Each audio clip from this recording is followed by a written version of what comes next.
A type of grief that is becoming a little bit more, it's getting, maybe the word is like a little more airtime, is anticipatory grief. Yeah. So we see that in many areas. So if you are given a health diagnosis that potentially doesn't have a cure and is terminal, we're seeing it more and more in our senior population with some of the neurodegenerative things like Alzheimer's and dementia. Yeah.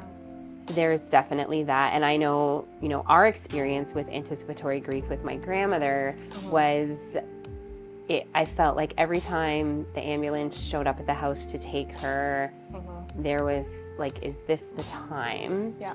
And then we would grieve her in some form, and we would have a period of mourning, and then she would get better. And on more than one occasion, I remember being called into the hospital to be, Hope, you got to bring the girls. You need to come and say goodbye. One of the last times we were at North York General, and I went in and talked to her, and she was very quiet and just very swollen. And then I walked down the hall, and I thought to myself, I can't keep doing this. Yeah. And I was only in grade 9. Like, I was pretty young at this point. And then I felt immediately guilty for feeling that way, because she didn't want to be doing this either. Yeah. And she got better, and she came home. And ultimately, she died at Scarborough Grace, now Birchmount, and on the palliative care unit. And that period of time was very sacred. In the palliative care unit, the nursing staff was just so amazing to our family. Even in that, though, it was sort of like she would have a bad day, and you'd think, is it going to happen today? Is it going to happen tonight? Is tonight the last time? And that's exhausting. Oh, yeah. Right? Yeah. We did that for 7 years, right? So my dad, he died on the exact day that he went into the hospital the first time, 7 years later. Interesting. Yeah. And I remember in the very beginning, the doctors gave us 6 months. Because this type of cancer, there's no cure, and it kills you. That's all there is to it, right? So, I'm pretty sure I probably called you after that hospital visit to be like, what the heck? And, he went in for brain surgery. We did 5 years of chemo. He did another brain surgery, and there was multiple times where in that 5-year period of chemo alone, where he was so sick. Yeah, right.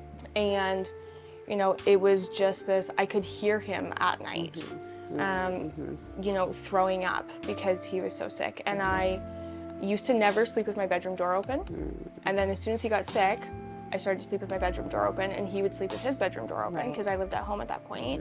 And so I could hear him, right? So this way, if he got up and he fell, I could hear. Yeah. Right? Because I was his primary caregiver for much of the beginning of that. And so if he was sick in the middle of the night, I could get up and I could go and I could help him. And, along the way, because of our prior experience of death as a family, all of our grandparents had died. Yeah. We had these conversations. We had family dinners where we would talk about death. Yeah, same. And probably once a month, we would go through what Dad's last wishes were, where all the documents were, where all the passwords were, where all the things, the will, we knew everything as a family. Everything was on the table. And so, and it became so normal for us. Right. But at the same time, every time we have that conversation, it also just solidifies that we are one day closer, right? Or 1 month closer. Yeah. And we don't know how long we have. And so, I remember at one point he ended up having strokes, and he had multiple strokes, went into the hospital, and we never thought he would, live on his own again or anything like that. And he rallied, and he got better. Yeah. And we were all like, what the heck? And he got better every single time. Every time. Right? He went in for a second brain surgery, and, after that recovery was really, really awful. Yeah. And we had no idea if he would recover. Right. And he recovered, and he rallied, and he lived his best life for those 7 years. Right. And so, I think that's something to remember, that there is this chronic grieving that can happen while the person is still alive. Yeah. And many patients and families that I've worked with talk about that, and they talk about, you know, we have grieved them for so long. You know, you get that diagnosis and you grieve. So if it's you, and again, I am speaking not from personal experience, but from what others have generously shared with me, you get that diagnosis, you know, you have cancer, or, you know, your husband has dementia, and you grieve that day and you mourn that, because you know nothing is ever going to be the same. Yeah. And then there's almost checkpoints. I once had a patient's daughter talk about there was checkpoints as she looked back over her dad's dementia diagnosis, that, you know, he was good, and then this would happen and it was a checkpoint, and then we would lose a little bit more of him. Yeah. And that losing a little bit more every time can happen with so many different health things. Yeah. And even with aging, right? Just alone. And so I think that's something that needs airtime, and it needs to be talked about, because you are not wrong in feeling like you're losing this person chronically for a long time, so that when they die, there is a sense of relief. Yes, very much so, because it's over now, right? And then there's guilt that there's relief, right? Because it's not that you wish that they died, Right. Yes. it's just that it's exhausting, right? You know, I remember getting the news with the doctor the last time my dad's tumor started to grow. And my sister and I were with my dad at the hospital, and the doctor told us, he's like, you have 3 months, and this is like a week before Christmas. Yeah. You have 3 months. If you do chemo again, you may have 6 months. And my dad was like, nope, because we had already talked about it. We knew he was not going to do chemo again. He was not going to do surgery. He was done. Yeah. And so, you know, we had our family meetings, and my dad was so independent and such a communicator, and like he raised us to be that way. And you know, he wheeled himself because he had to go in a wheelchair, but he wheeled himself into palliative care. He was adamant that he was not going to die at home, right? So that we as children did not have to remember him that way, and we didn't have to care for him in his last days. And so there was relief for us, because he wasn't living on his own anymore, and we weren't just going to walk in and find him one day, right? Like what happened the first time, right? Right. And there was somebody there watching, so there was relief for us around that. But there was also like so much grief and loss, because this was just one more step towards the end, right? And you know, as he was in palliative, the palliative team was amazing. The nurses were so good. We had such an incredible experience there. And you know, my dad wasn't in any physical pain, but he was in a lot of psychological pain. And so his communication started to go. And it got to the point where he actually couldn't talk anymore. And so we did a lot of charades, right? We did a lot of charades, and we did a lot of pointing, and we do writing, but he couldn't write anymore, so we would write.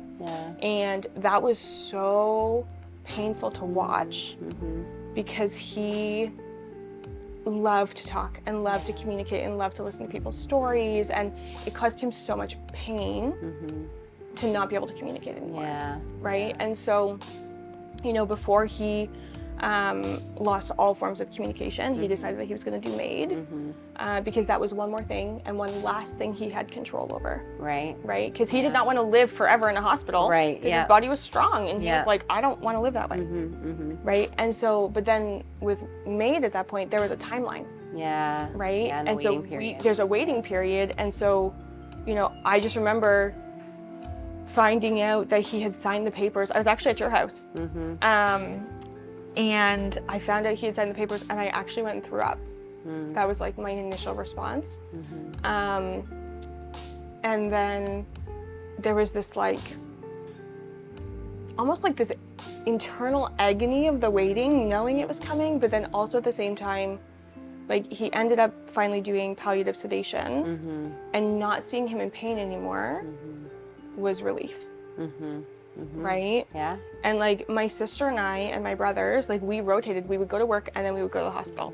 Go to work and go to the hospital. Like we literally, that's all we did, right? Like we would stay at the hospital. And so being able, after he died, to actually sleep in our own beds, right, and not have to go to the hospital, felt a little bit like we could breathe, right, yeah. right? Yeah. And like,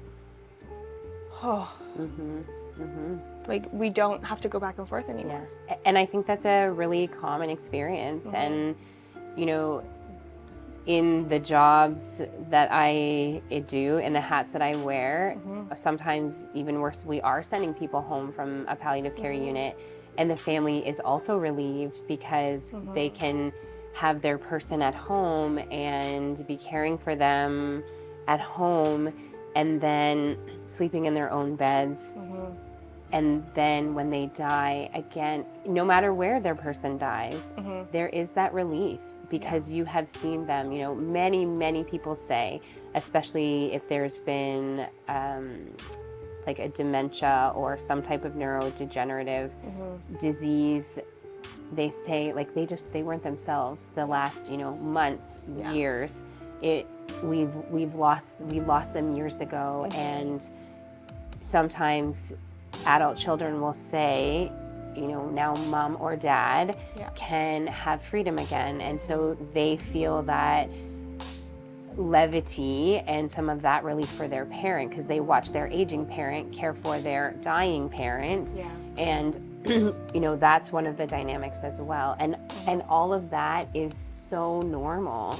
And again, even as I was a teenager when we got that phone call from the hospital that my grandma had died, and I remember thinking like, oh, you know, we can sit at the table for dinner again, and my mom's not going to have to go to the hospital for work and after work and get us where we need to go, and all of those things. And so I think when we are anticipating a death, there is many sort of moments of grief and grieving that happens.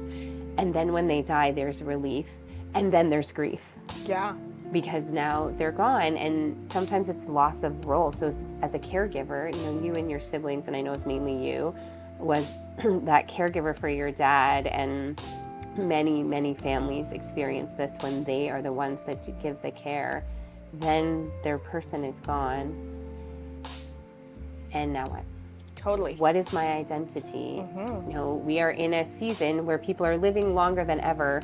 Our boomers, who I love, are also living long and are healthy. So some of the young boomers and older Gen X's are caring for their aging parents, and you know, they're still fairly well and active, but their retirements are being dedicated to caring for their parents or caring for their a spouse or partner or a loved one of some sort.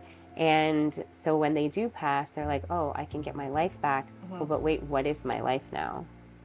Yeah, when your entire life revolves around caring for someone else, right? And then that person is no longer there, right? Then you have to grieve actually the loss of yourself, and the loss of your own identity that you gave up willingly, sometimes not willingly, but like that you gave up to care for these other people, right? And so then like, well, now who am I? Right? And then that unlocks a whole other barrel of grief and loss around, you know, what could I have done? What should I have done? You know, what opportunities did I miss? Right. Because I was over here caring for this person. And then there's relief and guilt and shame and fear and anger and all of these other emotions because of, well, now what? Now what? Yeah. And I think that's when it's helpful to talk to somebody, because that's just so much to carry. And and to where to start. Like, where do you start? Where do you start? Because you know, you're just pulling a sweater, right? You're just like pulling that, like, oh, there's just this little thing on my sweater, I'm gonna pull it, and then like before you know it, the whole sweater's unraveled, and now you feel like your whole life is unraveled. And nobody needs to do that alone.